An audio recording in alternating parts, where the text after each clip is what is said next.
They studied different wars. One side read a book written 2,500 years ago. The other side calculated tonnage. And by 1968, 58,000 Americans were dead. This is the story of how an ancient text beat the most powerful military on Earth. Not because the tactics were secret. Because the Pentagon refused to believe warfare could be anything but firepower. Here's what actually happened. January 1968, Hanoi, North Vietnam. General Vo Nguyen Giap sits in a command room reviewing maps of South Vietnam. 81 cities, 36 provincial capitals, 5 major bases. Every single one targeted for simultaneous attack. He is planning the largest coordinated offensive of the war, and he is not a general. Not in the way the Pentagon defines generals. Giap never attended a military academy, never commanded troops in a conventional army. He was a history teacher who taught himself strategy by reading one book over and over, The Art of War, written by Sun Tzu in the 5th century before Christ. Officers under Giap's command could recite entire chapters from memory. They carried copies in their packs. They taught its principles in jungle camps to guerrilla fighters who had never heard of ancient China. Meanwhile, 400 miles south in Saigon, General William Westmoreland commands 500,000 American troops using a doctrine built on a single principle: firepower. Find the enemy. Apply overwhelming firepower. Count the bodies. Repeat. This doctrine has a name: attrition. It assumes that if you kill enough of the enemy, they will eventually stop fighting. Sun Tzu wrote the opposite. There is no instance of a country having benefited from prolonged warfare. Westmoreland never read that line. Or if he did not believe it. Here's why that mattered. The Pentagon designed its Vietnam strategy around metrics. Body counts, tonnage dropped, sorties flown, villages secured. Every week, commanders reported numbers to prove progress. By late 1967, American forces were dropping more bombs per month than were dropped in all of World War II's Pacific Theater. Artillery batteries fired 24 hours a day. Entire valleys were turned into moonscapes. And the North Vietnamese kept fighting. Giap understood something Westmoreland did not. Warfare is not addition. You do not win by adding more firepower than the enemy can survive. You win by making the enemy fight the wrong war. Sun Tzu wrote it plainly. All warfare is based on deception, not courage, not firepower, deception. Giap built his entire strategy on this. He would give Westmoreland exactly the kind of battle the Pentagon wanted. A big, decisive, firepower-intensive confrontation. But it would happen in the wrong place, at the wrong time, for the wrong reason. And while Westmoreland focused all his strength on that battle, Giap would attack everywhere else. This was not improvisation. This was doctrine. The difference between the two men was not intelligence. It was what they believed warfare could be. Westmoreland believed in mass, in industrial-scale destruction, in the idea that modern militaries win by outproducing the enemy. Giap believed in Sun Tzu's warning. The supreme art of war is to subdue the enemy without fighting. That sounds like philosophy. It is not.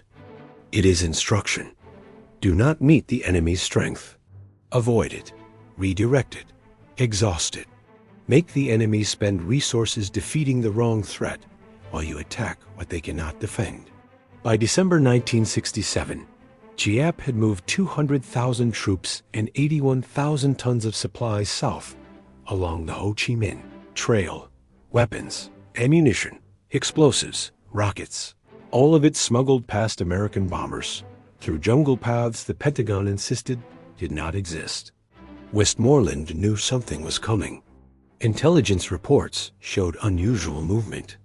Captured documents mentioned a general offensive, but Westmoreland expected a conventional assault. A massed attack on a single target that he could meet with massed firepower. So he positioned half his forces in the northern provinces.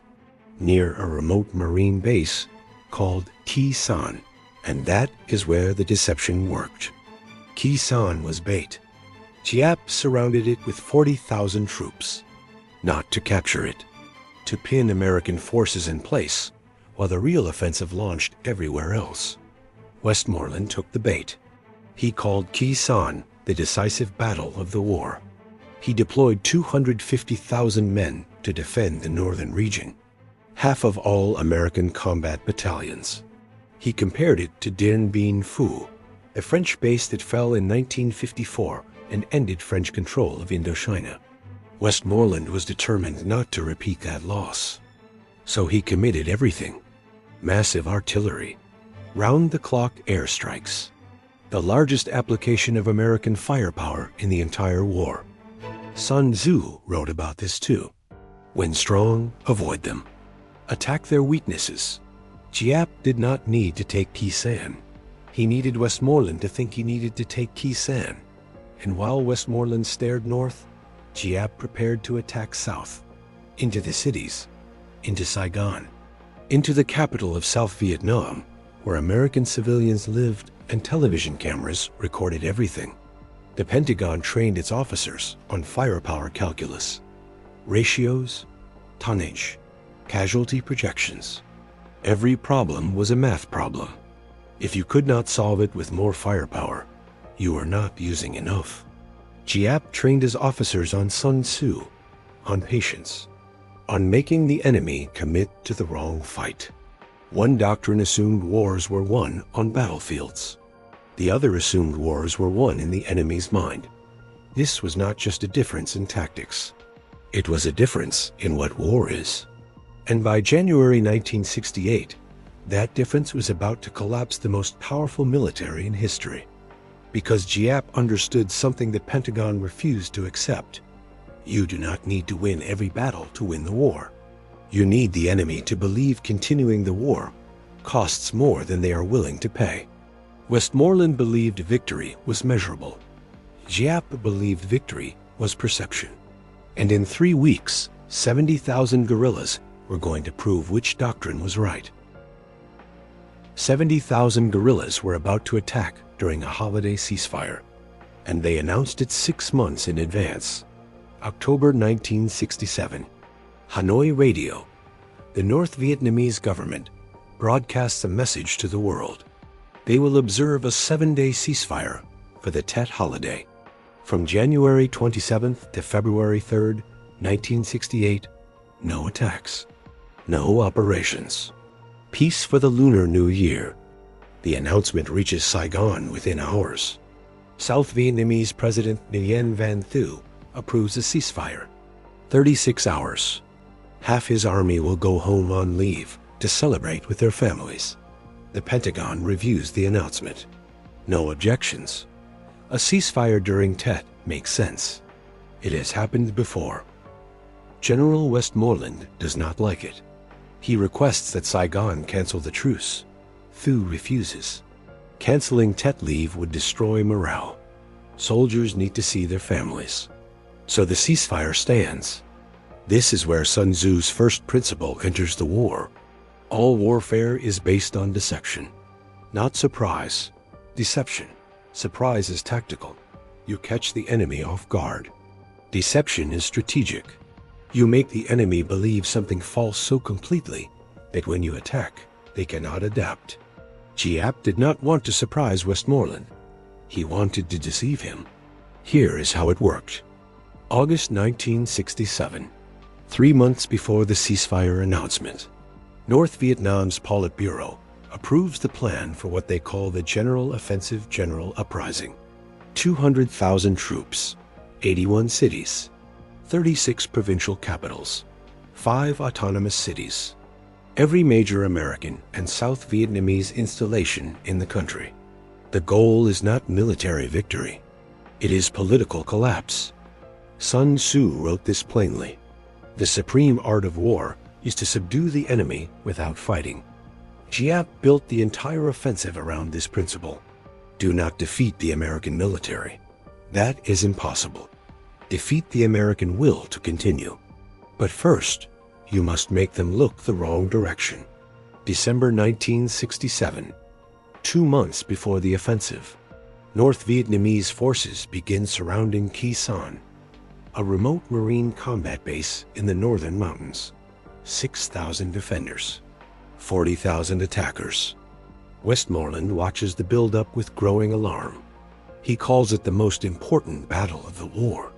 He compares it to Dien Bien Phu, the base where France lost Indochina 14 years earlier. He will not allow another Dien Bien Phu, so he commits everything: artillery batteries, bomber squadrons, 250,000 men positioned to defend the north, half of all American combat power in Vietnam. And that is exactly what Giap wanted, because Khe Sanh was not the target. It was the distraction. This gets worse. While Westmoreland stares north at Khe Sanh, Giap moves 81,000 tons of weapons south into the cities: rockets, mortar, explosives, small arms. All of it smuggled past checkpoints, hidden in supply trucks, buried under vegetables and market carts. American intelligence sees unusual movement. Captured documents mention a general offensive. CIA analysts in Saigon issue a warning. Something is coming. Something big. Westmoreland reads the report. He does not believe it. The enemy does not have the capability for a nationwide offensive. They are focused on Khe Sanh. That is where the battle will be. January 21st, 9 days before Tet, North Vietnamese forces begin shelling Khe Sanh. Heavy artillery. Sustained bombardment. The siege has begun. Westmoreland's attention locks on the base. He orders round-the-clock air support. Bombers drop 5 tons of ordnance on enemy positions every hour. The largest application of firepower in the war. Giap does not need to take Khe Sanh.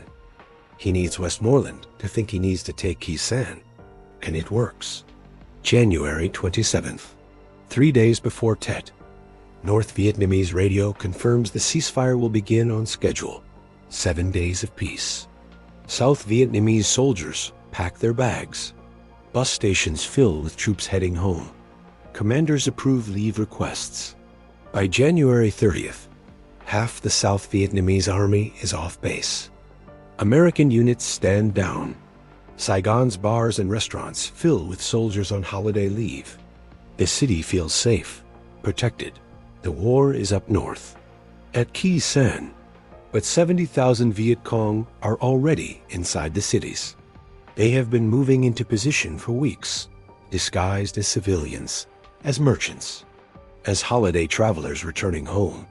Weapons hidden in false-bottom trucks, in flower carts, in coffins carried through checkpoints as part of funeral processions. This is where it turns. January 30th, 1968, 2:30 in the morning, 13 hours into the ceasefire. Rockets strike Da Nang. Explosions tear through the airbase. Mortar fire hits Pleiku, Quy Nhon, Con Tum, Hoi An, 6 cities under attack. American commanders assume these are isolated violations. Local commanders getting the timing wrong. It happens. But these are not mistakes. These are units that did not receive Giap's final order. He changed the attack date at the last minute, from January 30th to January 31st. Most units got the message.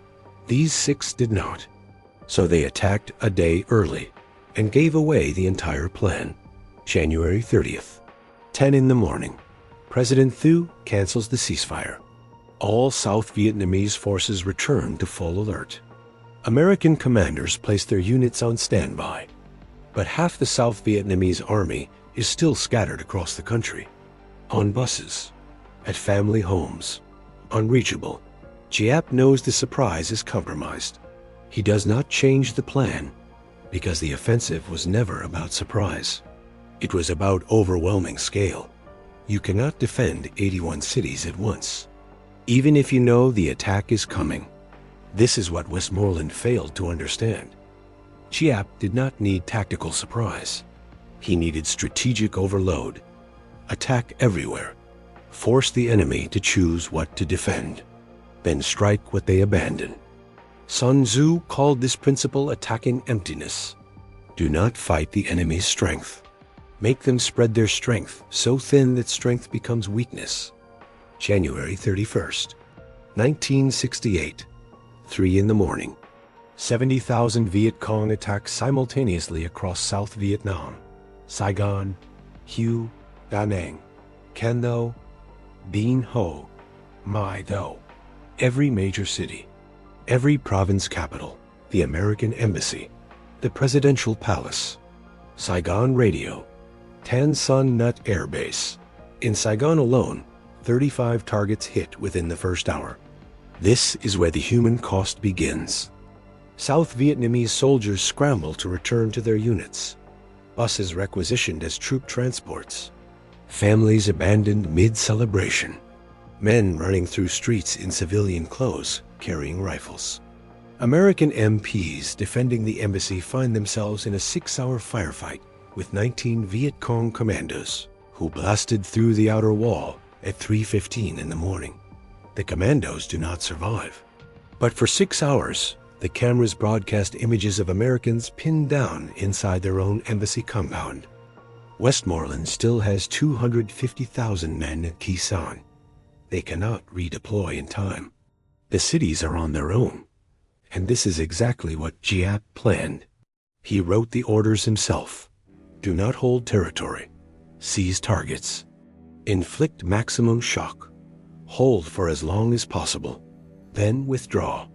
The goal is not to win battles. The goal is to prove the war is unwinnable. Because every American watching television sees the same thing. We were told the enemy was beaten. We were told we were winning. We were told one more year of pressure would break them. And now they are inside our embassy. Giap understood what the Pentagon refused to accept. Winning wars is not about killing the enemy. It is about killing the enemy's belief that victory is possible. Sun Tzu wrote the strategy 2,500 years ago. Appear weak when you are strong, and strong when you are weak.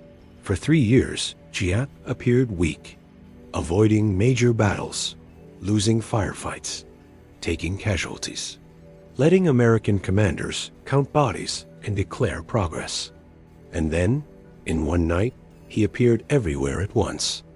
The attacks would fail. Giap knew that. Almost every Viet Cong unit would be wiped out. Casualties would be catastrophic. Militarily, the offensive would be a disaster. But that was never the point. The point was to break the narrative, to prove that no amount of firepower could secure South Vietnam, to make every American ask the question Westmoreland could not answer. If we are winning, why are they in Saigon? January 31st, 1968, 3:15 in the morning. Saigon. A taxi pulls up to the United States Embassy. 19 men step out carrying weapons hidden under civilian clothes. One carries a satchel charge weighing 40 pounds. They walk to the outer wall, light the fuse, blow a hole through 8 feet of reinforced concrete. And for the next 6 hours, the cameras record Americans pinned down inside their own embassy. This is where the war changed, not because of what happened on the battlefield, because of what happened on television. Here is what the Pentagon missed. The Tet Offensive was not designed to hold territory. It was designed to shatter a narrative. For 3 years, American officials told the public the enemy was beaten. Westmoreland stood in front of Congress in November 1967 and declared we were in the final phase. One more year of pressure and the war would end. 63 days later, 70,000 Viet Cong attacked 81 cities simultaneously. The attack on the embassy failed within hours. All 19 sappers killed. Not one American diplomat harmed. Militarily, a complete failure. Politically, it destroyed everything Westmoreland had built. Because every American watching Walter Cronkite at 6:30 that evening saw the same footage. Embassy walls breached. Dead Viet Cong on the lawn. American military police firing from behind planters. A 6-hour firefight in the compound of the most secure American facility in South Vietnam. If we are winning, Why are they inside our embassy? That question broke the war. But the embassy was not the worst of it. This gets worse. At the same moment, sappers hit the embassy. Mortar teams struck Tan Son Nhut Air Base. 35 targets across Saigon under attack within the first hour. The presidential palace. Saigon Radio, South Vietnamese Army headquarters. American officer billets. And 120 miles north, in the ancient city of Hue, 10,000 North Vietnamese regulars stormed across the Perfume River and raised their flag over the citadel. Hue was different. It was not a raid. It was an occupation. For 26 days, American Marines and South Vietnamese forces fought house to house to retake the city. No air support, no artillery. Just rifles and grenades in rooms where families had been sleeping hours before. The human cost was immediate.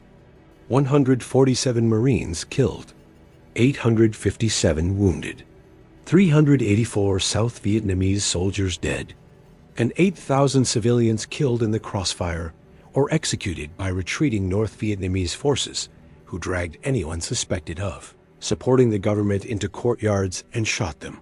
8,000 in one city in 26 days. This is where Sun Tzu's doctrine produces its consequences.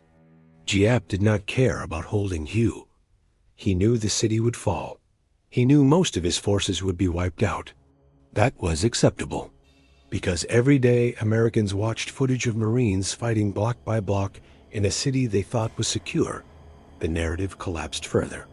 We were told the countryside was pacified. We were told the cities were safe.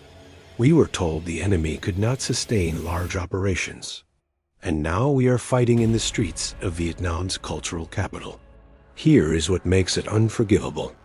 Westmoreland knew the attack was a military disaster for North Vietnam. 60,000 Viet Cong killed in the first 3.5 weeks. Entire battalions annihilated. The guerrilla infrastructure in South Vietnam destroyed. It would take years for Hanoi to rebuild that capability. So Westmoreland held a press conference, February 1st, 24 hours after the offensive began. He stood in front of cameras and declared Tet a major Allied victory. He was correct, militarily, but wars are not won by body counts. They are won by belief. And every American watching, Westmoreland claimed victory, while footage played of Americans fighting in Saigon understood one thing clearly: we are being lied to. This is where the moral imbalance appears. For 3 years, the Pentagon measured success in enemy killed, body counts. Every week, commanders reported numbers. How many Viet Cong dead? How many villages secured? How many weapons captured? The numbers always showed progress, always trending toward victory. And then 70,000 guerrillas, who were supposed to be nearly defeated, attacked everywhere at once. The body counts were false. Not always, but often enough.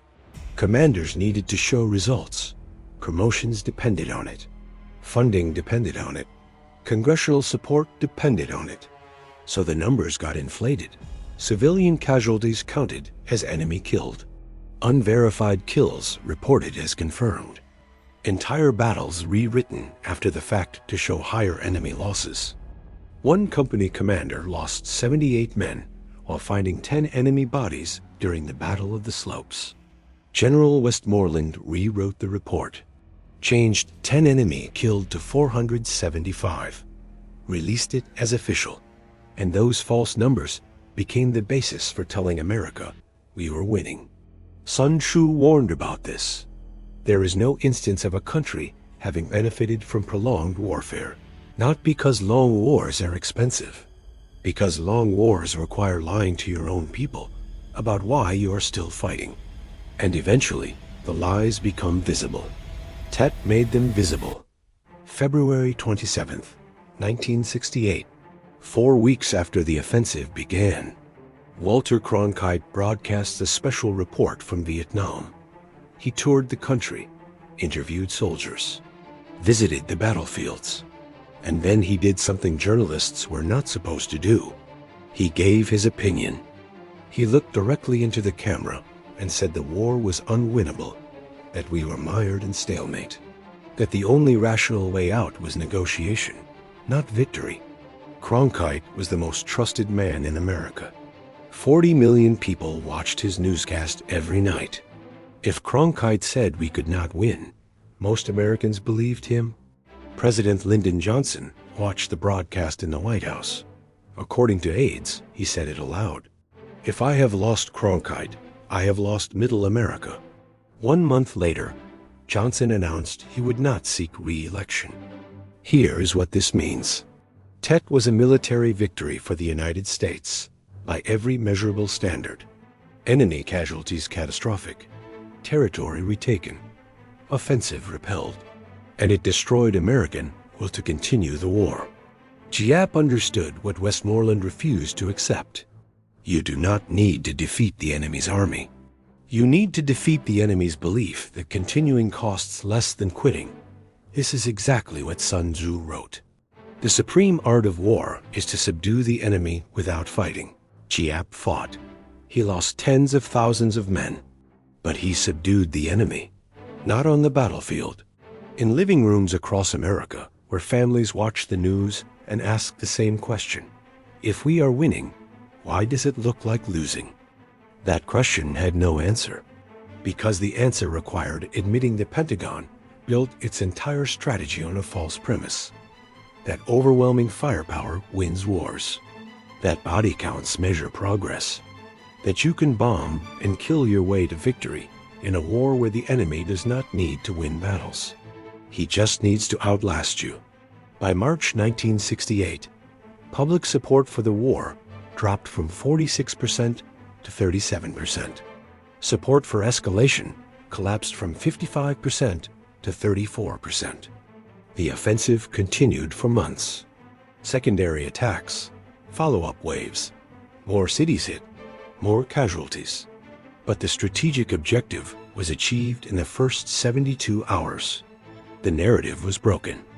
And once Americans stopped believing the government's version of the war, no amount of military success could rebuild that belief. This was not an accident. This was doctrine. 2,500 years ago, Sun Tzu wrote that the worst way to fight is to attack fortified cities. The best way is to attack the enemy's strategy. Make them fight the wrong war. Make their strengths irrelevant. Make every victory feel like a defeat. Giap studied that text his entire life. He built his entire offensive around it. And in one night, he proved that ancient Chinese military theory could break the most powerful nation on earth. Not by winning, by making victory impossible to define. February 25, 1968, Pentagon, Washington, D.C., General Earl Wheeler, Chairman of the Joint Chiefs of Staff, sits in General Westmoreland's Saigon headquarters reviewing casualty reports. 60,000 Viet Cong killed in 3 weeks. The enemy shattered. Infrastructure destroyed. Wheeler looks at Westmoreland and asks a single question.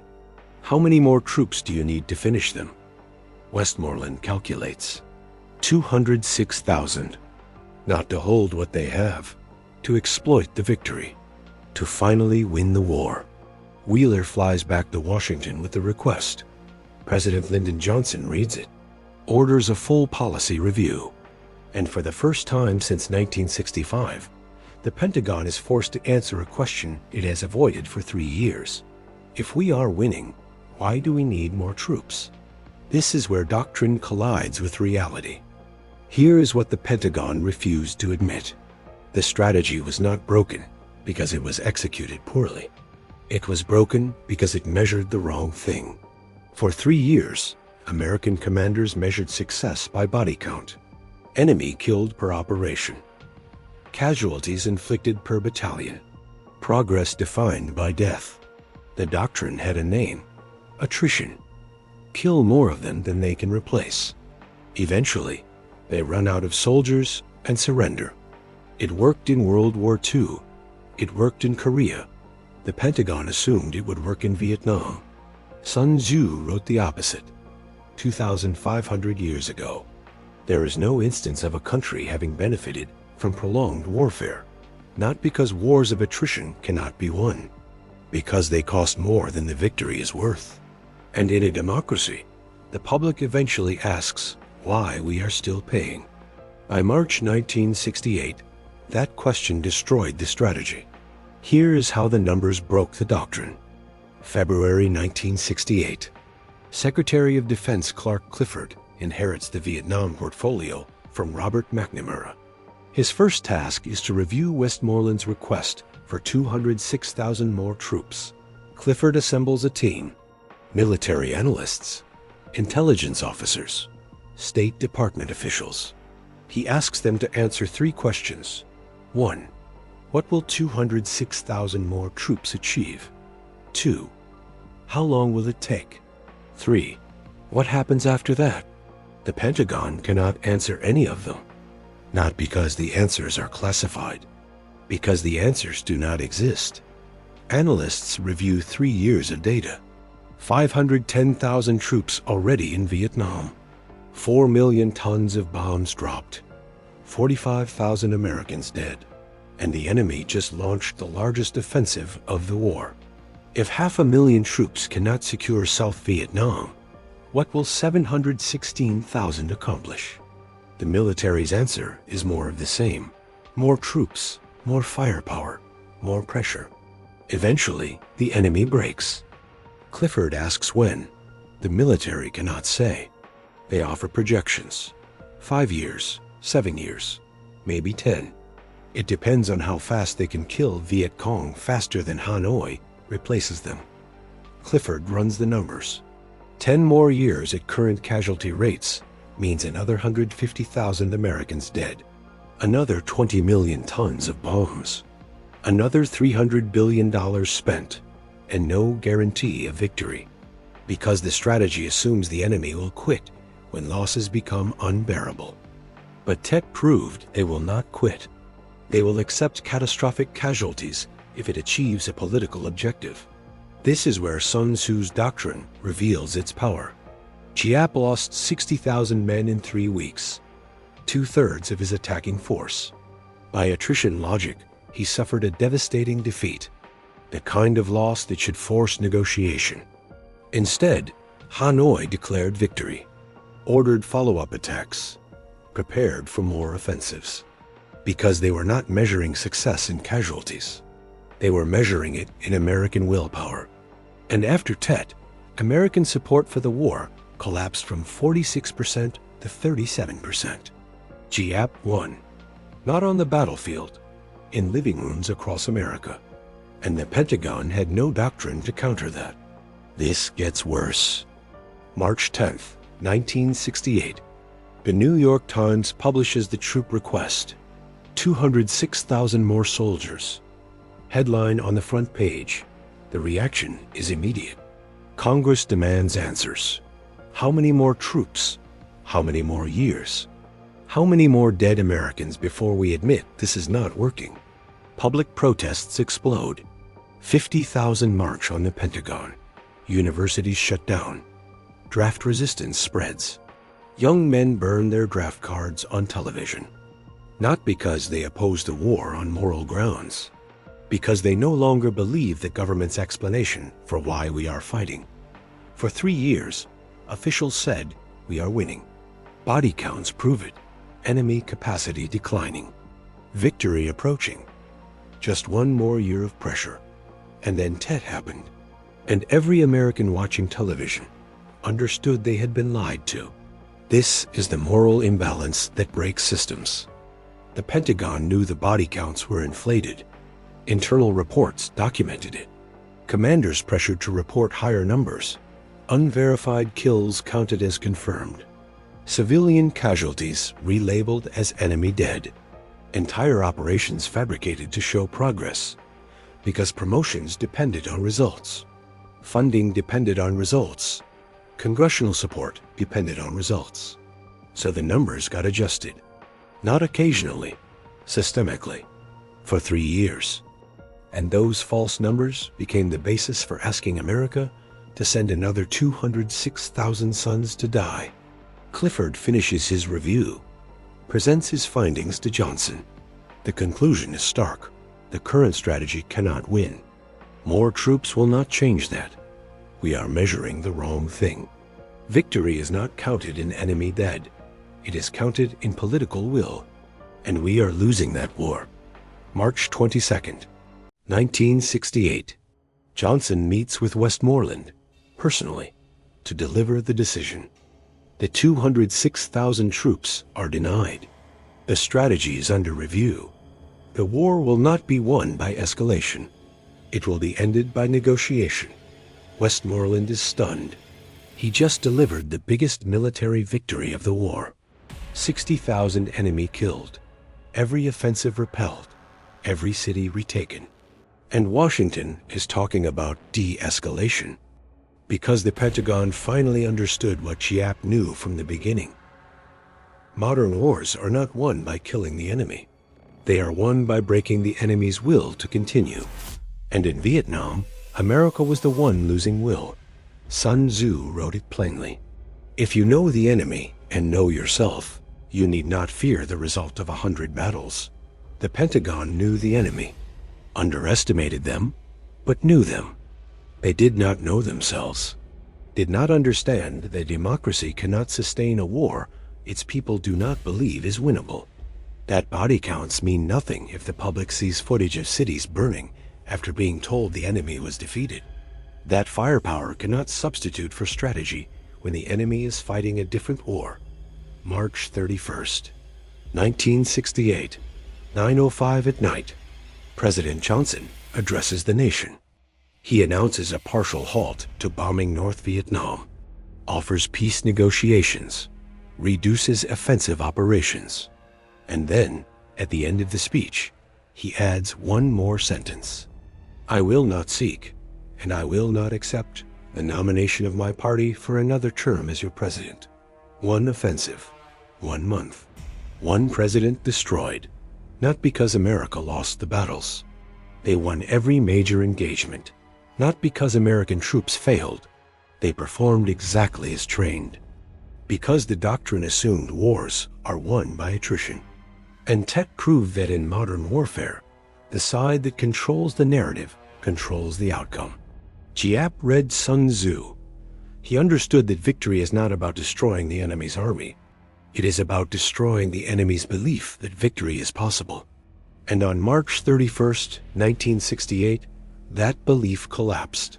August 15, 2021, Kabul, Afghanistan. The Afghan army outnumbers the Taliban 3-1. 300,000 soldiers, trained by Americans, equipped by Americans, funded with $300 billion American dollars over 20 years. The Taliban walks into the capital without firing a shot, not because Afghan forces ran out of bullets, because they ran out of reasons to fight. This is where Tet stops being history and becomes doctrine. 53 years after Giap proved Sun Tzu could defeat a superpower, insurgents in Afghanistan repeated the same playbook. Different continent, different enemy, same result. And the Pentagon never adapted. Here is what connects Vietnam to Afghanistan to Iraq. Every insurgency since Tet understood one principle. You do not need to defeat the superpower's army. You need to defeat the superpower's will to keep paying. The Taliban did not win by killing more Americans. They won by outlasting American patience, by making every year cost more than the last, by ensuring that no matter how many battles America won, victory never arrived. Sun Tzu wrote the instruction 2,500 years ago. There is no instance of a country having benefited from prolonged warfare. Giap turned it into strategy in 1968. The Taliban turned it into a 20-year campaign. And the pattern is identical. This gets worse. October 2001, Afghanistan. The United States invades to topple the Taliban after September 11th. Within 2 months, the regime collapses. Kabul falls. Taliban leadership flees to Pakistan. Secretary of Defense Donald Rumsfeld declares mission accomplished. The war is over. Now comes reconstruction. Except the war is not over. The Taliban regroups waits, watches American forces try to build a nation, and learns from history. They study Vietnam, not American accounts. Vietnamese accounts, how Giap used patience, how he avoided American strength, how he attacked political will instead of military positions. And they apply the same doctrine. Do not fight conventional battles. Avoid massed American firepower. Hit checkpoints, plant bombs, attack convoys. Make every patrol dangerous. Make every road deadly. Make every year more expensive than the last. This is where the Pentagon repeats its Vietnam mistake. They measure progress in body counts. Enemy killed. Taliban fighters eliminated. Territory cleared. The same metrics that failed in Vietnam.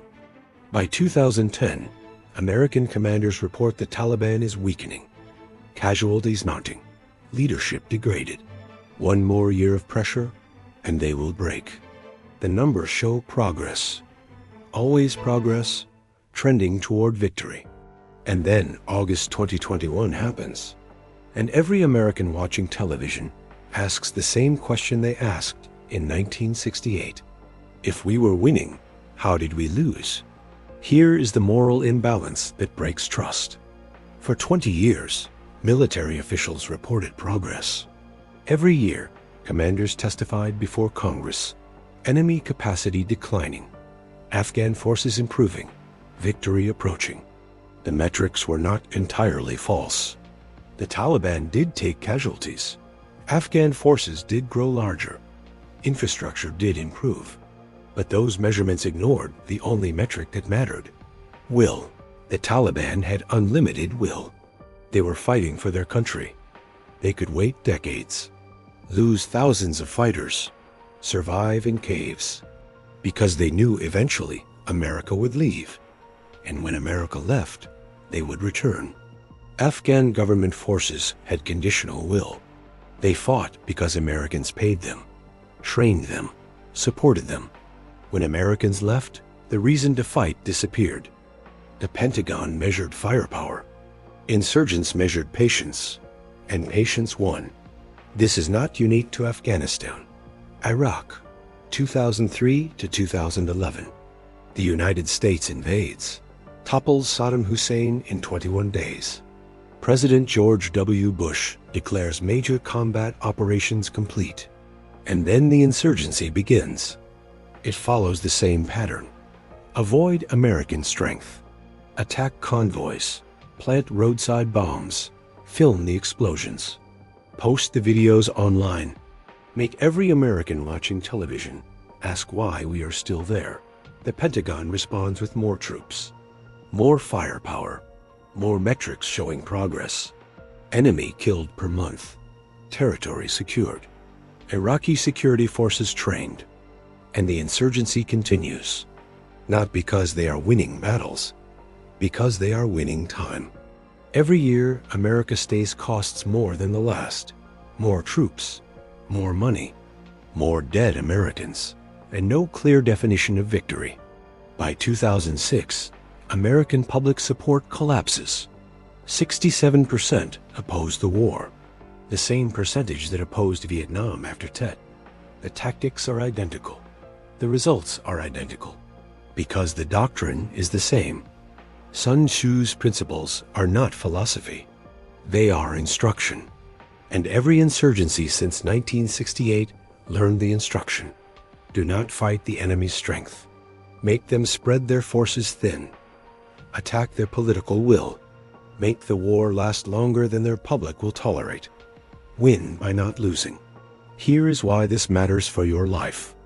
The wars in Iraq and Afghanistan cost $8 trillion. That is your money, your generation's money, your children's money, spent on conflicts that repeated the same mistakes as Vietnam, using the same failed metrics, measuring the same irrelevant data, ignoring the same lessons.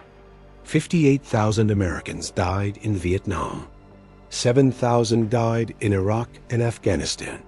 Different numbers. Same pattern. Wars that last decades, cost trillions, achieve nothing permanent. because the Pentagon refuses to adapt the doctrine that failed in 1968. And this is still happening. Every conflict since Tet follows the same script. American forces win every battle. Commanders report progress. Metrics show improvement. And then years later, the enemy controls the capital. Because modern insurgencies do not fight to win battles. They fight to outlast political will. They studied Vietnam. They learned Sun Tzu. And they know the Pentagon never adapted. This is the lesson Giap taught. And every insurgent since has studied it. You do not beat America by defeating its military. You beat America by making the war too expensive to continue. Not in dollars, in patience, in public support, in the willingness to keep sending troops to a conflict with no visible end. The Taliban waited 20 years, lost tens of thousands of fighters, survived in mountains, because they understood what the Pentagon refused to accept. In modern warfare, the side that controls time controls the outcome. And America cannot fight 20-year wars without losing public support. That is not a military failure. That is a democratic reality. And Sun Tzu wrote the strategy to exploit it 25 centuries ago. Giap proved it works in 1968. Insurgents have been using it ever since. And the Pentagon keeps measuring body counts. February 11, 2026, right now. You are reading this while the pattern repeats. Ukraine uses drones costing $300 to destroy Russian aircraft worth $40 million, smuggled in trucks, launched from gas stations, targeting weak points identified by artificial intelligence. This is not innovation.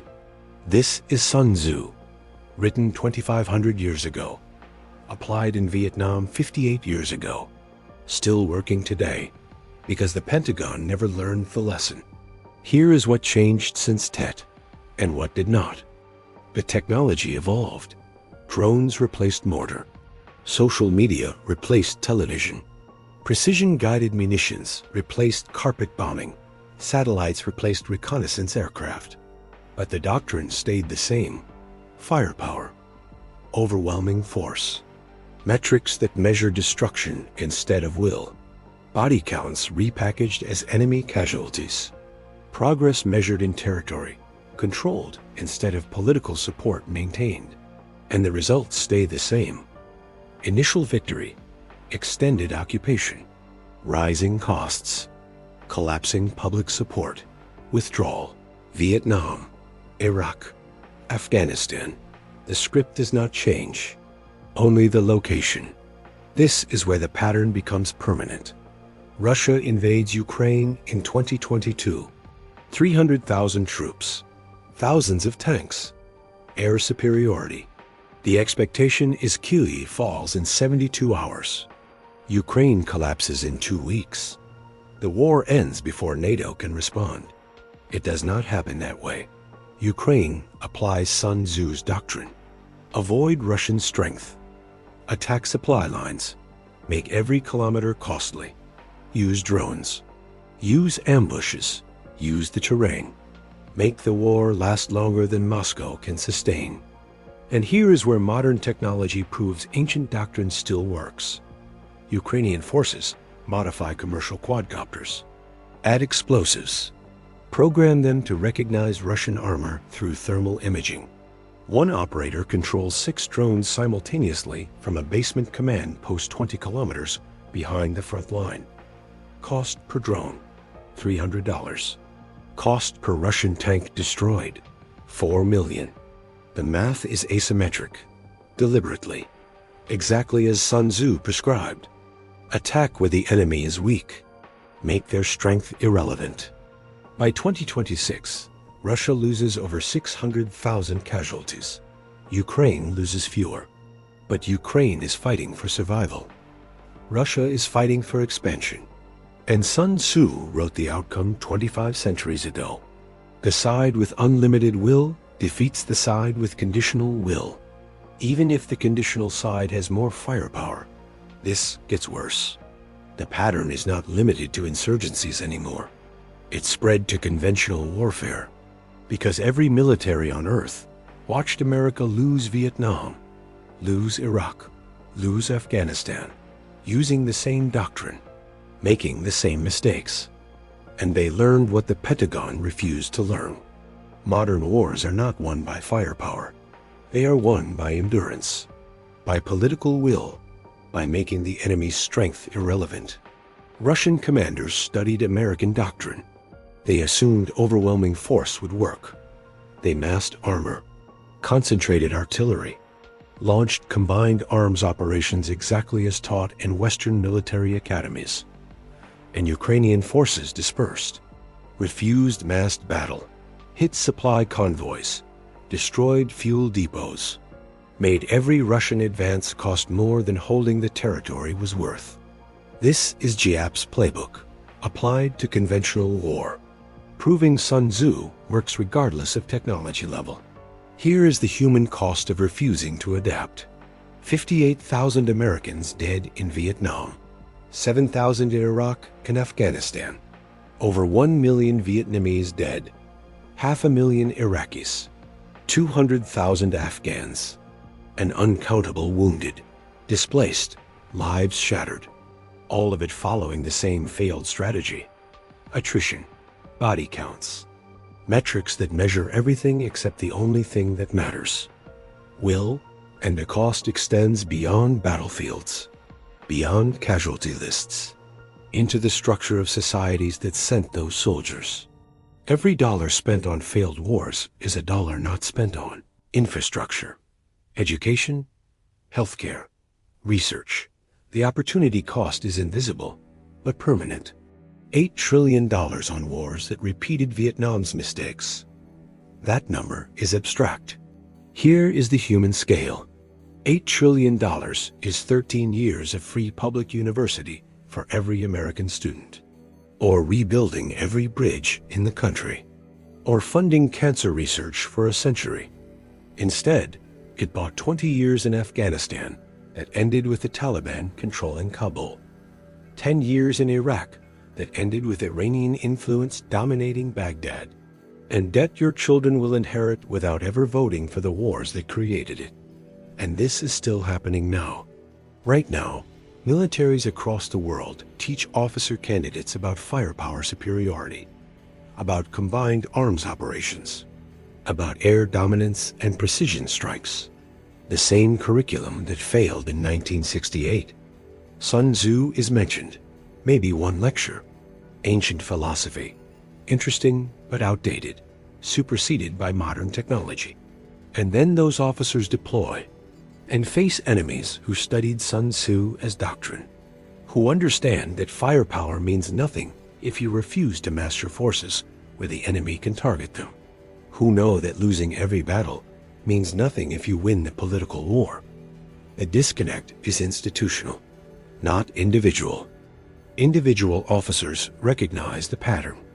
War colleges publish papers analyzing the failures. The Army War College has entire courses dissecting Vietnam, Iraq, Afghanistan. Every lesson documented, every mistake cataloged.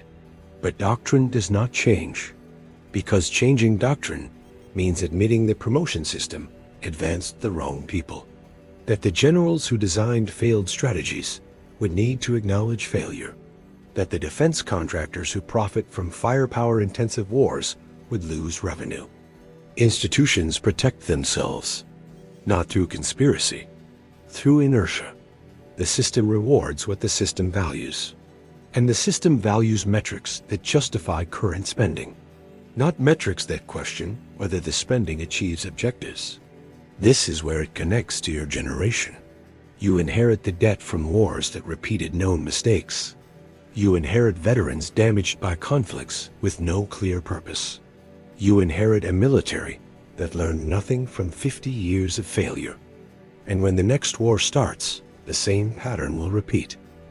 Initial reports of swift victory, metrics showing progress, commanders requesting one more year of pressure, rising casualties, collapsing public support, withdrawal because the doctrine stays the same. Veterans return with injuries that last lifetimes, not just physical, psychological, moral, the cost of fighting wars with no clear victory condition, where every metric shows progress, but the war never ends, where commanders report success, but troops on the ground see futility. That breaks people in ways body counts never measure. One veteran described it plainly. We won every battle, killed more of them than they killed of us, took every objective, held every position, and then we left, and they took it all back. What was the point? That question has no answer, because the strategy never defined what winning looked like beyond killing the enemy. And when killing the enemy does not end the war, victory becomes meaningless. Here is what happens next. The next conflict is already forming. Different location, different justification, same doctrine. The Pentagon will deploy forces, achieve initial victory, occupy territory, report progress using metrics that ignore political will, and then, years later, withdraw after spending trillions and losing thousands, because the pattern is permanent.